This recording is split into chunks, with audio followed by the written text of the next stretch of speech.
Bismillahirrahmanirrahim. Assalamualaikum warahmatullahi wabarakatuh. Waalaikumsalam warahmatullahi wabarakatuh.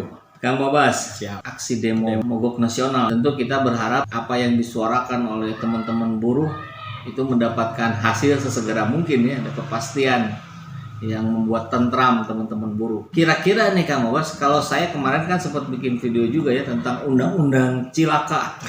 Cilaka Cipta Lapangan Kerja. Cipta Lapangan Kerja. Karena dianggap ini lebih tepat karena katanya banyak pihak mengatakan ini merugikan kaum buruh. Nah, kalau di video saya kemarin bahasanya masih permukaan. Nah, karena sekarang kebetulan ketemu Kang Babas, saya tahu nih sahabat semua, Kang Babas juga praktisi di HR. Jadi tentunya sebagai pelaku juga nih yang ngurusin teman-teman pegawai buruh dan sebagainya ya. Yeah. Nah, kira-kira menurut dalam kacamata Kang Babas nih, poin mana kira dari Omnibus Law itu yang paling membuat sengsara buruh atau paling merugikan? Turut bersimpati mungkin ya kepada teman-teman pekerja buruh. Saya juga sebenarnya pekerja, Iya. kan, cuman Buruh mungkin juga ya. buruh juga gitu. Cuman karena posisi pengalaman saya di HRD, ya kita tahu kalau HRD itu kan hampir selalu kakinya di dua posisi ya. Iya benar. Sesekali mewakili perusahaan di depan karyawan, sesekali mewakili karyawan di depan perusahaan gitu kan ya. Mewakili perusahaan di depan karyawan dan mewakili karyawan di depan perusahaan. Gitu. Jadi memang selalu dilematis, terutama ketika ada pembahasan mengenai undang-undang. Kalau dulu undang-undang 13 ya, undang-undang ketenagakerjaan. Kalau sekarang Omnibus Law ini kan sebenarnya udah pembahasan udah agak lama ya. Iya. Dan sejak dulu agak udah mulai terasa, waduh ini deg-degan gitu. Karena kalau ketika ini dikeluarkan, pekerjaan HR dengan posisi tadi kakinya di dua pihak gitu ya, pasti akan ya merepotkan lah. Pasti akan merepotkan karena mengkhawatirkan kalau misalnya kita lihat beberapa poin yang diaspirasikan oleh buruh-buruh, serikat pekerja segala macam, banyak poin-poin yang memang dinilai memberatkan. Misalnya diantaranya ya, kalau yang saya sempat baca itu kayak misalnya upah minimum hanya didasarkan pada UMP, jadi nggak ada lagi upah sektoral kabupaten dan kota. Padahal yang kita tahu UMP itu kan dihitung berdasarkan kebutuhan biaya hidup di provinsi. Iya. Jadi setiap kota itu dirata-ratakan biaya hidupnya berapa. Kalau misalnya di provinsi itu kayak Jawa Barat lah katakan, yang paling banyak industrinya ya, Karawang, Bekasi, Bandung besar mungkin kebutuhan hidupnya, tapi di daerah-daerah tertentu yang lain, Purwakarta, Cianjur gitu kan ya lebih rendah gitu ya, sehingga begitu dirata-ratakan pasti yang tinggi jadinya ikut turun gitu. Makanya itu juga yang mungkin menjadi kekhawatiran teman-teman kita. Jadi ini menguntungkan buat para pegawai yang ada di Majalengka yang UMK-nya rendah gitu ya, tapi merugikan yang di perkotaan begitu atau gimana ininya? Kalau di HR pasti kita melihat dari dua sisi ya. Yang pertama memang untuk menggaji karyawan kita kan harus di atas UMP, UMK, UMR lah istilahnya kalau dulu ya. Sehingga itu akan memberikan kepuasan bagi karyawan. Nah, ketika di kota-kota yang UMK-nya rendah gitu kan, artinya kan kita akan mengikuti. Sehingga beban ke perusahaan juga lebih rendah gitu ya. Makanya menguntungkan ketika di UMK yang biasanya berlaku UMK sekarang berlaku UMP, biasanya menguntungkan. Tapi juga jangan salah, karena sebenarnya ketika kita menaikkan gaji karyawan artinya kan otomatis biaya perusahaan makin besar. Sehingga resiko perusahaan ini bebannya lebih besar sebenarnya. Makanya mereka yang pemilik usaha bagaimana caranya supaya bisa produksi, bisa menjual, pokoknya meraih omset yang bisa menutupi biaya tadi gitu ya. Dan jadi ya serba salah sebenarnya kalau kita udah bicara tentang gaji, tentang upah gitu ya. Kita bukannya nggak mau naik gitu, bukan nggak mau ngasih, tapi kalau ini kita tetapkan tinggi, jangan-jangan malah kita perusahaan yang bangkrut, nggak mampu, kolaps gitu kan, itu juga bahaya. Pernah juga saya berpikir jangan-jangan pemerintah menentukan upah UMR, UMK dan UMP itu juga untuk mendorong industri supaya beralih, sebenarnya beralih jangan lagi di kota-kota yang besar, jangan lagi di provinsi-provinsi yang sudah padat gitu ya, yang kehidupan biaya kehidupannya tinggi. Tapi ya kalau kita ngelihat demografi Indonesia, ya orang-orang kan pada berlarian ke Jawa Barat ya, terutama gitu ya, karena yang tingginya di sini. Benar. Kita bicara tentang pengupahan, kalau kita lihat di satu sisi merugikan buruh. Tapi kalaupun kita mengikuti yang buruh, ya perusahaan juga berbahaya kondisinya gitu, itu mengenai upah. Jadi kalau kita dari kacamata buruh yang mengenai upah, saya rasa memang bisa berpotensi merugikan. Tapi juga kita harus bisa lihat dari kacamata pengusaha. Nah, poin lain yang mungkin menurut saya pribadi ya, hak cuti, hak istirahat yang katanya itu dihapuskan. Jadi banyak beberapa poin-poin kayak misalnya cuti haid, cuti hamil itu tidak lagi diatur di undang-undang, tapi diserahkan kepada peraturan perusahaan, yang menimbulkan pemaknaan bahwa nantinya pengusaha bisa mengatur semena-mena gitu ya. Alhamdulillah beberapa perusahaan yang saya pernah bekerja di dalamnya, lalu juga saya beberapa punya klien, para pengusaha ini yang saya temui adalah mereka sebenarnya care terhadap karyawannya. Dia sampai bilang, saya ini perusahaan harus bertahan karena kami ini menghidupi berapa ratus kepala keluarga gitu kan. Banyak yang bilang seperti itu sebenarnya. Jadi kalau menurut saya nggak semuanya pengusaha juga istilahnya istilah sekarang kapitalis ya. Mengenai PHK, RUU Cipta Kerja ini, pengaturan mengenai PHK ini menjadi kesannya dipermudah ya. Kalau dulu kan ketika perusahaan, bahkan ketika perusahaan dinyatakan bangkrut pun lalu akan mem-PHK karyawannya, itu tetap perusahaan punya kewajiban untuk membayar pesangon, membayar uang gaji terakhir, uang pisah segala macam, itu ada kewajibannya di Undang-Undang 13. Tapi di RUU Cipta Kerja ini menjadi hilang. Ini diserahkan kepada peraturan perusahaan. Terserah perusahaan nantinya gimana gitu. Nah, ini juga yang mungkin menjadi kekhawatiran gitu ya. Terutama di tahun 2020 ini ya. Udahlah kita sedang pandemi, mengalami krisis kesehatan, pendidikan, dan krisis ekonomi, di mana perusahaan banyak yang mulai merampingkan, banyak terjadi PHK gitu ya. Sekarang ketika ada keluar RUU ini, jadi kesannya adalah, wah nanti gimana kalau perusahaan saya dirampingkan, tidak bisa lagi bertahan, semuanya di PHK tanpa pesangon. Pesangon ini dibayarkan melalui BPJS, Ketenagakerjaan, dan BPJS itu kan sebenarnya iuran ya. Ya, jadi memang iurannya dari dua pihak ya, dari karyawan berapa persen saya lupa, lalu dari perusahaan juga ada sekian persen gitu ya. Jadi sekarang yang namanya pesangon itu yang hanya uang yang kita simpan di BPJS saja, bukan imbal balik dari perusahaan. Kemungkinan terjadinya PHK ini bisa banyak Kang, macam-macam, perusahaan bangkrut, efisiensi, perampingan, bahkan mungkin juga peleburan gitu ya. Nah, semua ini dulunya diatur. Kalau sekarang itu semua dianggap ya PHK jenis apapun terserah perusahaan gimana pesangonnya gitu. Maksudnya pemerintah kira-kira apa ya sehingga di banyak hal yang diserahkan ke perusahaan? Perspektifnya gitu. Perspektifnya Omnibus Law ini kan menciptakan lapangan kerja. Ya. Sehingga pengusaha ini dipermudah istilahnya gitu kan, ingin mempermudah pengusaha untuk membuka lahan pekerjaan, gitu kan, tujuannya kan seperti itu. Memang betul, karena dulu waktu Undang-Undang 13 yang berlaku, perusahaan itu berpikir 2-3 kali untuk meng-hire karyawan dengan gaji tertentu ya.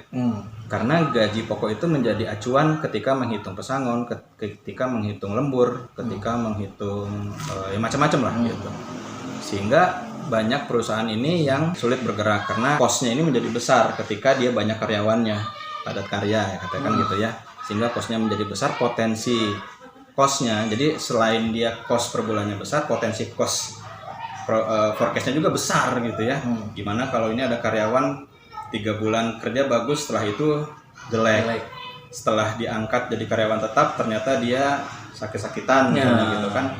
Makanya banyak perusahaan yang direkrutmennya itu benar-benar ketat gitu kan, sampai harus dicek kesehatan, psikologis gitu kan, karena perusahaan khawatir ini kalau kita meng-hire orang ini, individu ini dalam jangka waktu 15-20 tahun perform nggak dia gitu kan.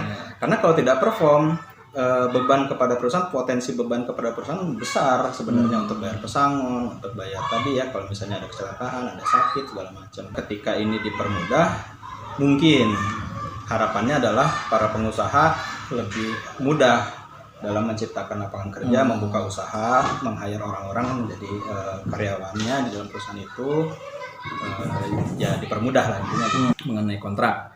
Iya, katanya bisa dikontrak seumur hidup. Seumur hidup.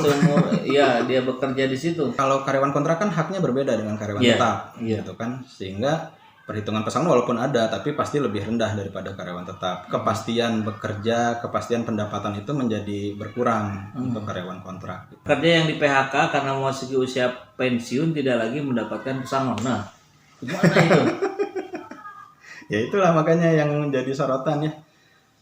Ketika pekerja sudah bekerja 20-25 tahun, masuk usia pensiun, akhirnya dia diberhentikan misalnya gitu. Nggak dapat pesangon, tapi dapatnya yang itu tadi, yang dari BPJS. Dari BPJS ya. Jadi kan di BPJS itu ada jaminan hari tua, jaminan pensiun, itu kan ada sebenarnya dari BPJS. Tapi memang selama ini dalam hitung-hitungan saya memang nggak nutup sebenarnya. Jadi karyawan itu lebih banyak mengharapkan perhitungan pesangon dari perusahaan. Oh, jadi sebelum ini double gitu ya? Ya. Ini perusahaan dapat, dari BPJS dapat. Kan buruh pengennya itu ditolak nih. Ya. Tolak undang-undang Ciptaker. Cuman masalahnya kan sekarang udah diketok palu, udah sah jadi undang-undang. Ada upaya lain, misalkan ini digugat ke Mahkamah Konstitusi, jadi judicial review. Dengan harapan tentu para hakim di Mahkamah Konstitusi pun bisa bersikap netral dan mengedepankan kepentingan rakyat banyak. Yang kedua katanya itu bisa saya nggak tahu nih apa, dibatalkan atau dianulir melalui peraturan presiden gitu atau peraturan pemerintah. Kan itu katanya pernah dilakukan juga di eranya SBY waktu itu. Selain dua itu gimana nih buruh nyikapinnya? Seharusnya pemerintah bisa sadar bahwa semua rakyat ini sedang dalam keadaan takut, sehingga ketika dipercikan api walaupun sedikit ini makanya langsung heboh gitu, langsung panik semua orang gitu kan, sensitif sekali gitu. Nah itu yang sangat disayangkan. Tapi kalau kita bicara sebagai individu, sebagai pekerja, bukankah ada pendapat semacam ini equilibrium saja sebetulnya gitu kan, ketika banyak perusahaan-perusahaan bangkrut, kolaps segala macam, kan di sisi yang lain banyak perusahaan yang menjadi tumbuh sangat besar gitu, perusahaan. Betul. Ya anggaplah herbal, kesehatan, kemudian yang lain-lainnya. Itu dengan pendapat itu kira-kira benar nggak sih? Ya mungkin ada benarnya ya. Artinya satu industri mengalami penurunan tapi industri lain mengalami peningkatan gitu ya. Tadi salah satunya industri kesehatan, industri mungkin makanan, IT mungkin ya sekarang semua orang kan lagi larinya ke online segala macam gitu kan. Mungkin saja sebenarnya gitu. Tapi kan yang harus diperhatikan adalah ketika pekerja ini dikatakan low skill.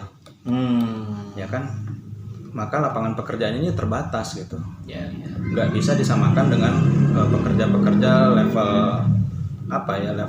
sarjana, level skill ya gitu. Jadi yang punya keahlian tertentu mungkin dia bisa berpegang kepada keahliannya. Tapi kan sejak awal di Indonesia ini banyak perusahaan yang padat karya gitu ya. Jadi banyak pekerjaan yang sengaja manual untuk menyerap tenaga kerja gitu. Walaupun sebenarnya ada mesin, tapi banyak perusahaan yang saya juga pernah mendengar, saya nggak akan pakai mesin karena di lingkungan ini banyak teman-teman, banyak orang-orang yang membutuhkan pekerjaan. Ya berarti dengan kondisi pandemik ini memang kalau secara tadi ya, kalau saya coba ulangi secara global memang ada equilibrium walaupun mungkin belum seimbang juga gitu ya.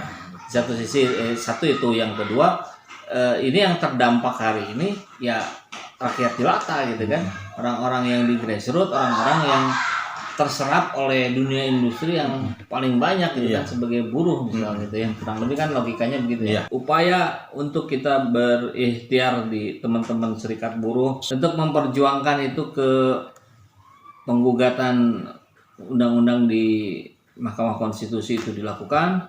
Kemudian kita juga dorong pemerintah, dalam hal ini adalah presiden, untuk bisa melakukan langkah-langkah hukum terkait itu untuk meredakan keriuhan yang ada di bawah, kekhawatiran dan ketakutan teman-teman buruh. Cara lainnya adalah misalkan bagaimana kita mulai berpikir, ini buat teman-teman buruh semua yang ada di Indonesia, mulai berpikir untuk mengambil langkah-langkah yang lain gitu. Dengan aktivitas yang sekarang dilakukan, cobalah lakukan hal-hal lain misalkan.